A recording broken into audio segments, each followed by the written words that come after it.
નમસ્કાર વિદ્યાર્થી મિત્રો, હું શૈલેષ દર્શાણિયાનું હાર્દિક સ્વાગત કરું છું. હવે આપણે યુનિટ 2 ધ હ્યુમન રોબોટ છે આપણે સ્ટાર્ટ કરેલ છે. બરાબર, આપણે જોયું કે પ્રેમ ચોપડા કેવી રીતે છે એ શોરૂમમાં છે રોબોટ ખરીદવા માટે જાય છે. પોતે હોય છે એક ચોર, પરંતુ પોતે એક રોબોટ ખરીદવા માટે જાય છે, કારણ કે એને રોબોટ છે ચોરી માટે જોતો હોય છે. હવે જોઈએ આગળ શું થાય છે. પ્રેમ ચોપડા નોડેડ કરવું એટલે માથું હલાવવું. પ્રેમ ચોપડાએ માથું હલાવ્યું. ધ સેલ્સમેન ડેમોન્સ્ટ્રેટ કરવું એટલે બતાવવું. ડેમોન્સ્ટ્રેટેડ ધ ગેટ એટલે ચાલવાની જે રીત હોય એને શું કહેવાય? ગેટ. ગ્રીપ એટલે પકડ. મૂવમેન્ટ એટલે હલનચલન. એન્ડ સમ પ્રોગ્રામ ફંક્શન અને અમુક પ્રોગ્રામ કે સેલ્સમેન છે તેને ચાલવાની, પકડવાની અને હલનચલન અને અમુક ફંક્શનના કાર્યો સમજાવ્યા. આપણે કેમ કાર લેવા જાય એટલે આપણે ખબર ડેમો બતાવે એનો, બસ એ જ રીતે. Everything was well tune and fixed. બધું જ છે બરોબર ગોઠવેલું હતું. પ્રેમ ચોપડા સીમ્ડ સેટિસ્ફાઈડ થવું એટલે સંતોષ વિથ ધ ડીલ, કે પ્રેમ ચોપડા આ ડીલથી છે સંતુષ્ટ હતા. એટલે મીન્સ કે એને હવે આ પ્રેમ ચોપડાને છે આ રોબોટ લેવાનો હતો. હવે સેલ્સમેન શું કે છે? આઈ મસ્ટ ટેલ યુ, મારે તમને કહેવું જ પડશે, લાઈક ઓલ રોબોટ્સ, બધા રોબોટની જેમ જ, એન્ડ અધરિંગ ટુ ડિસિપ્લિન. અધરિંગ એટલે વળગી રહેવું, ડિસિપ્લિન એટલે શિસ્ત ઓફ રોબોટિક્સ, કે બધા રોબોટની જેમ જ આ રોબોટ પણ તેના શિસ્તને છે એ વળગી રહેશે. Ram Singh has and built system of 3 principles. Built એટલે બનાવવું, સિસ્ટમ ઓફ 3 પ્રિન્સિપલ. 3 પ્રિન્સિપલ એટલે 3 સિદ્ધાંતો, કે રામસિંગને છે 3 સિદ્ધાંતોને આધારે બનાવવામાં આવેલ છે. ખાસ યાદ રાખજો, પરીક્ષામાં પૂછે 3 સિદ્ધાંતો. કયા 3 સિદ્ધાંતો છે જોઈએ. કે the robot will obey his master. Obey કરવું એટલે પાલન કરવું, કે રોબોટ છે તેના માલિકને અનુસરશે. The robot will not harm human, કે રોબોટ છે એ માણસને નુકસાન કરશે નહીં. And the robot will not take harm to self, અને રોબોટ છે પોતાની જાતને પણ નુકસાન કરશે નહીં. આ 3 એના સિદ્ધાંત છે. આ ખાસ યાદ રાખજો કે રોબોટ છે તેના માલિકને અનુસરશે, રોબોટ છે એ માણસને નુકસાન કરશે નહીં, અને રોબોટ છે પોતાની જાતને પણ નુકસાન કરશે નહીં. આગળ જોઈએ. Prem Chopra heard the first principle. Heard એટલે સાંભળવું. પ્રેમ ચોપડાએ પહેલો સિદ્ધાંત સાંભળ્યો. And it impressed him. Impress થવું એટલે પ્રભાવિત થવું, અને તે તેનાથી પ્રભાવિત થયા. He did not take notice of other two. Notice કરવું એટલે નોંધવું. તેને બીજા 2 ની નોંધ જ ન કરી, કારણ કે એને પહેલો જે સિદ્ધાંત છે કે એના માલિકને અનુસરશે, એ જેને ચોરી માટે જોતું હતું. હી નોડેડ ડિલાઇટલી. ડિલાઇટલી એટલે ખૂબ આનંદથી, તેને ખૂબ જ આનંદથી છે માથું હલાવ્યું. And assign the sale deed. Sale deed એટલે વેચાણ દસ્તાવેજ. અસાઇન કરવું એટલે દસ્તખત કરવા, સહી કરવી, અને તેને વેચાણ દસ્તાવેજો પર સહી કરી. એન્ડ કોન્ટ્રાક્ટ કરવું એટલે કરાર કરવા. Of no misuse of the robot, અને રોબોટનો દુરુપયોગ ન થાય તેના કરાર કર્યા. He had now got a servant and accomplish. Servant એટલે નોકર, અને અકમ્પ્લિશ એટલે સાથીદાર, કે હવે તેની પાસે એક નોકર અને એક સાથીદાર હતો. એમાંથી પહેલો પ્રશ્ન છે, what did the salesman demonstrate. સેલ્સમેને છે શું દર્શાવ્યું, અથવા તો આમે પૂછાય, what did the salesman check before giving the robot. કે રોબોટ આવ્યા પહેલા સેલ્સમેને શું ચેક કર્યું? તો કે the salesman demonstrate the gait, grip, movement and some program function of the robots. કે સેલ્સમેને છે તેની ચાલ, પકડ, હલનચલન અને અમુક તેના ફંક્શનના અથવા અમુક પ્રોગ્રામના ફંક્શન બતાવ્યા. એના પછી બીજો પ્રશ્ન છે, why was Prem Chopra seemed satisfied with the deal? કે શા માટે પ્રેમ ચોપડા છે આ ડીલથી છે ખુશ લાગતા હતા અથવા સંતુષ્ટ લાગતા હતા?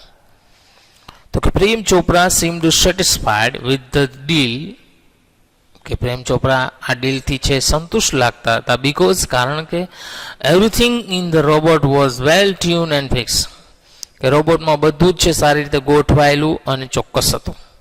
ત્રીજું છે, which are the 3 principles of robotics?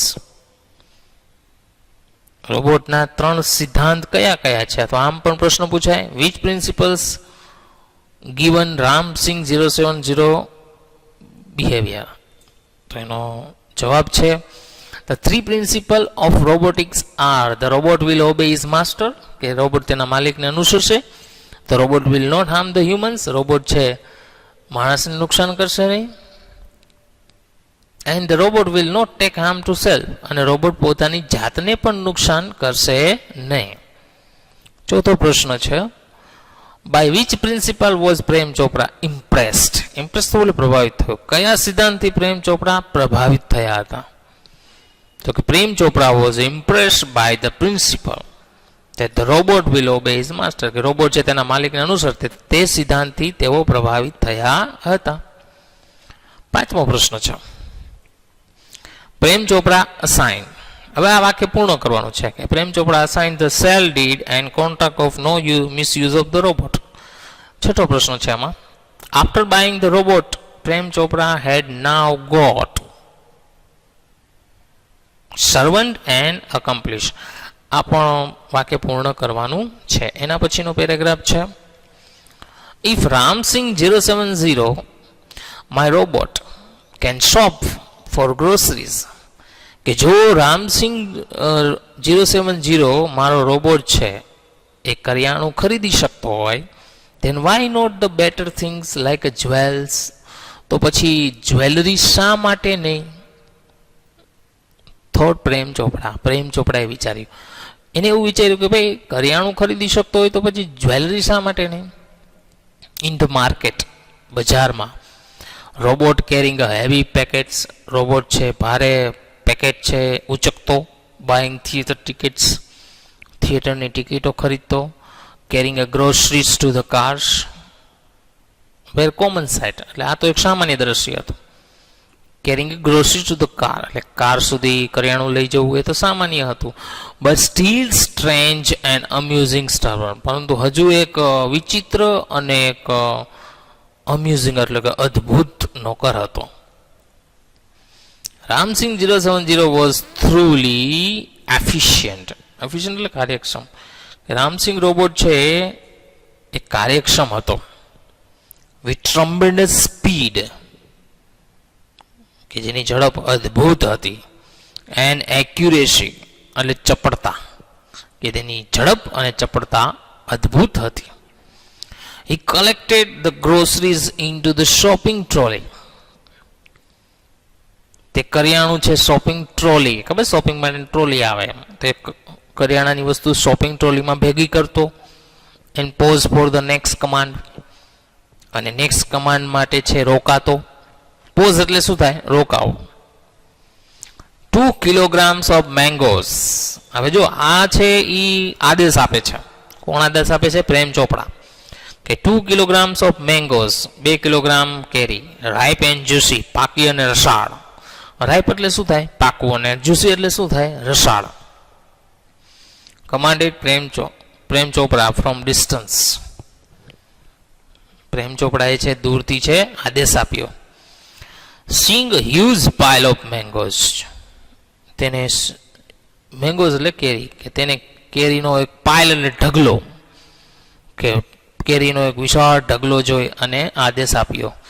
In no time, થોડાક સમયમાં જ, રામસિંગ 070 હેડ સિલેક્ટેડ ધ બેસ્ટ વન્સ, કે રામસિંગ 070 એ છે સારામાં સારી કેરીઓ પસંદ કરી. પેડ ધ કેશ કાઉન્ટર, કે કેશ કાઉન્ટર ચૂકવી દે. પ્રેમ ચોપડા spoke in to the commander, કે પ્રેમ ચોપડા છે એ કમાન્ડરમાં બોલ્યા. કમાન્ડર એટલે શું થાય? રિમોટ. ઓલું જે રિમોટર હતું ને એ કમાન્ડર જ હતું ને એક પ્રકારનું, કારણ કે રિમોટ દ્વારા તો છે એ બધી આ ક્રિયા થતી. એમાં આ બધી પ્રશ્નો છે. પહેલો પ્રશ્ન છે, what did Prem Chopra think after buying the robot? કે પ્રેમ ચોપડાએ રોબોટ ખરીદ્યા પછી શું વિચાર્યું? તો કે after buying the robot Prem Chopra thought, પ્રેમ ચોપડાએ વિચાર્યું that if the robot food shop the groceries, કે જો રોબોટ છે એ કરિયાણું ખરીદી શકતો હોય, then why not for better things like jewels, તો પછી જ્વેલરી જેવી વસ્તુઓ શા માટે નહીં? બીજો પ્રશ્ન છે, what shows that Ramsingh 070 was a very efficient? શું એવું બતાવે છે કે રામસિંગ 07 છે ખૂબ જ કાર્યક્ષમ હતો? તો કે રામસિંગ 070 વોઝ એફિશિયન્ટ, કે કાર્યક્ષમ હતો, બીકોઝ હી કલેક્ટેડ ગ્રોસરીઝ, તે કરિયાણું ભેગું કરતો, and selected the best mangoes with the great speed and accuracy, અને ખૂબ જ ઝડપી અને ચપળતાથી છે સારામાં સારી કેરીઓ પસંદ કરતો. ત્રીજો પ્રશ્ન છે, what was a common sight in the market? માર્કેટમાં શું સામાન્ય દ્રશ્ય હતું? તો કે robots carrying a heavy packets, buying a theatre tickets, કે રોબોટ છે ભારે પેકેટો ઉચકતો, થિયેટરની ટિકિટો ખરીદતો, and carrying a groceries to the cars were a common sight in the market, અને બજારમાં છે એ, અને સોરી કાર સુધી છે કરિયાણાની વસ્તુઓ લઈ જતો, તે એક સામાન્ય દ્રશ્ય હતું. રોબોટ્સ વેર ખાલી જગ્યા અથવા બ્લેન્ક સર્વન્ટ્સ, એમાં સ્ટ્રેન્જ એન્ડ અમ્યુઝિંગ, એ તો વાક્ય તમારે પૂર્ણ કરવાનું છે. એના પછીનો પેરેગ્રાફ છે, રામસિંગ 070 ફોલો પ્રેમ ચોપડા લાઈક અ ફેithful ડોગ, કે રામસિંગ 070 એક વિશ્વાસુ કૂતરાની જેમ તેને અનુસરતો. ફેithful એટલે શું થાય? વિશ્વાસુ. when he stopped at Gopal jewellers, જ્યારે તે ગોપાલ જ્વેલર્સ પાસે ઊભા રહ્યા, થ્રુ ધ ગ્લાસ વિન્ડો, કે કાચની બારીમાંથી, he saw a generous displays, તેને એક સુંદર દ્રશ્ય જોયું, ઓફ ગોલ્ડ ઓર્નામેન્ટ્સ, એટલે કે સોનાના ઘરેણાનું. જનરલી સોનાના ઘરેણાઓમાં સોનાની જે દુકાનો હોય, બરાબર, જ્વેલરીની જે દુકાનો હોય એમાં આવું જોવા મળતું જ હોય છે. એ લોકો ડિસ્પ્લે માટે રાખતા જ હોય છે. Quickly Prem Chopra disappeared around the corner. Disappear થવું એટલે અદૃશ્ય થઈ જવું. અરાઉન્ડ ધ કોર્નર એટલે ખૂણામાં. ઝડપથી પ્રેમ ચોપડા એક ખૂણામાં અદૃશ્ય થઈ ગયા. And spoke in to the remote control, અને તે રિમોટ કંટ્રોલમાં બોલ્યા, સોફ્ટલી એન્ડ ક્લિયરલી. સોફ્ટલી એટલે એકદમ ધીમેથી, અને ક્લિયરલી એટલે એકદમ સ્પષ્ટપણે. ધીમેથી અને સ્પષ્ટપણે બોલ્યા. શું બોલ્યા? તો કે પિકઅપ અ નેકલેસ, કે નેકલેસ પકડ, એન્ડ હાઇડ. હાઇડ એટલે સંતાઈ જાવ, અને સંતાઈ જા. નો નોઇઝ, અવાજ ન કરતો. Information not to be revealed. Reveal થવું એટલે શું થાય? જાહેર થવું, કે માહિતી જાહેર ન થવી જોઈએ. ટોપ સિક્રેટ, ટોપ સિક્રેટ છે. Otherwise I will diffuse your system. Diffuse કરવું એટલે બંધ કરી દેવી, નહીતર હું તારી સિસ્ટમ બંધ કરી દઈશ. સિસ્ટમ એટલે એક પ્રકારની પ્રણાલી છે ને, આપણે કહીએ ને. હી થ્રેટેન્ડ. થ્રેટેન્ડ કરવું એટલે ધમકી આપવી, તેને ધમકી આપી. Ram Singh 070 moved inside the shop, કે રામસિંગ 070 દુકાનની અંદર ગયો. Close to the counter. Close to the counter, કાઉન્ટરની નજીક ગયો. His metallic palm. પામ એટલે હથેળી, મેટાલિક એટલે ધાતુની. એક્સટેન્ડેડ, એક્સટેન્ડ કરવું લંબાવવું. ફોરવર્ડ સાયલેન્ટલી એટલે ધીમેથી તેને તેની ધાતુની હથેળી લંબાવી. And a necklace went to into the storage unit. Necklace છે તેના સ્ટોરેજ યુનિટમાં જતો રહ્યો. રોબોટની અંદર પણ એક સ્ટોરેજ યુનિટ આવે, વિધાઉટ ક્લિંક ઓર જિંગલ. એટલે ક્લિંક એટલે અવાજ થાય, જિંગલ પણ એટલે શું થશે? અવાજ. એટલે કોઈ પણ અવાજ કર્યા વગર. નોબડી ટુક નોટિસ, કોઈએ નોંધ લીધી નહીં. ટુક નોટિસ કરવું એટલે શું થાય? નોંધ લેવી. એના પછી પ્રશ્ન છે, from where did Prem Chopra steel ornament? કે પ્રેમ ચોપડાએ ક્યાંથી ઘરેણા ચોર્યા? તો કે Prem Chopra stole and ornaments from Gopal jewellers. કે ગોપાલ જ્વેલર્સમાંથી ઘરેણાઓ ચોર્યા. Which instruction were given to the robot to pick up the necklace? Necklace લેવા માટે રોબોટને કયા સૂચનો આપવામાં આવ્યા હતા? તો કે the robot was instructed to pick up the necklace and hide it without making noise. કે તેને કોઈ પણ અવાજ કર્યા વગર સંતાઈ જવા માટે. And not to reveal the information, અને માહિતી જાહેર ન કરવી. ત્રીજો પ્રશ્ન છે, what did Prem Chopra Warne the robot? પ્રેમ ચોપડાએ રોબોટને શું ચેતવણી આપી? તો કે પ્રેમ ચોપડા વોર્ન ધ રોબોટ ધેટ, કે પ્રેમ ચોપડાએ રોબોટને ધમકી આપી કે he reveal the information of theft, કે જો તે ચોરીની માહિતી જાહેર કરશે, he would diffuse his system, પોતે તેની સિસ્ટમ બંધ કરી નાખશે. How did Ramsingh 070 steal necklace? કે રામસિંહ 070 એ કેવી રીતે નેકલેસ ચોર્યો? તો કે Ramsingh extended his metallic palm, કે રામસિંહે છે તેની ધાતુની હથેળીને લંબાવી, picked up the નેકલેસ પકડ્યો, and hid into his storage, અને તેને તેના સ્ટોરેજમાં સંતાડી દીધો. યુનિટ વિધાઉટ એની નોઇઝ, કોઈ પણ અવાજ કર્યા વગર. ઓકે મિત્રો, તો અહીંયા સુધી રાખીએ છીએ. બરાબર. નેક્સ્ટ લેક્ચરમાં નેક્સ્ટ પેરેગ્રાફ અને પ્રશ્નો સમજી